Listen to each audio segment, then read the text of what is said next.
मी पण होमिओपॅथीची बरीच ट्रीटमेंट्स घेतलेली आहेत आणि त्याचा खूप फायदा झालेला आहे. होमिओपॅथीची जी औषधं असतात ही कोणत्या वयोगटापासून तुम्ही देऊ शकता? अगदी जन्म होण्यापूर्वीच्या बाळापासून, बाळ गरोदरपणामध्ये जसं आईच्या पोटात असते, बाळ त्याची वाढ कमी होते, मग अशा वेळेस आईला जर आम्ही औषध दिलं त्या बाळाची वाढ चांगली होते, आईची तब्येत चांगली राहते. त्या वयापासून ते अगदी सर्व वयोगटामध्ये, मग अगदी 95 वर्ष ते 100 वर्षापर्यंतचे पण लोक ते औषध आमची, अशा व्यक्तीवरती सुद्धा होमिओपॅथिक औषधं खूप प्रभावी काम करतात. अल्झायमरचे डिसीज आहेत, डिप्रेशनचे आजार आहेत, काही लोकांना आता निद्रा झोप लागत नाही, अशा सगळ्या आजारावरती सगळ्या वयोगटामध्ये हे औषध अगदी प्रभावीपणे काम करतं. कुठल्याही वयाचं यामध्ये बंधन नाही, प्रत्येक वयामध्ये हे औषध काम करत असते. महत्वाचं आहे म्हणजे ही औषधं बाहेरच्या पॅथीमध्ये उंदरावरती, जनावरांवरती, बेडकावरती हे औषधं त्यांच्यावरती प्रयोग केले जातात. या जगामध्ये होमिओपॅथिक औषध असं आहे जे प्रत्येक वयोगटातील व्यक्तीवरती हे सिद्ध करून हे औषध आपल्या मार्केटमध्ये आणलेलं असतं. एका तासामध्ये औषधं रिझल्ट देतात. दवाखान्यामध्ये आम्ही बऱ्याच वेळा बघतो, बाहेर बसल्या बसल्या एक लहान बाळ रडत असते, आई त्याला घेत असते, समजवत असते, पण ते समजत नसते. आणि त्या बाळाला जेव्हा आम्ही औषध बाहेरच्या बाहेरच आमचा स्टाफ जेव्हा औषध देतो, अचानक ते बाळ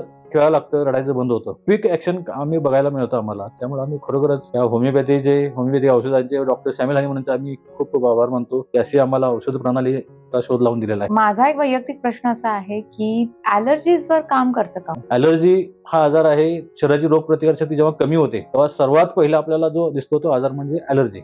ॲलर्जी पासून ते अगदी सिरियस कॅन्सर पर्यंत आम्ही औषध देतोय पेशंटला, तर खूप चांगलं प्रभावी काम करतो.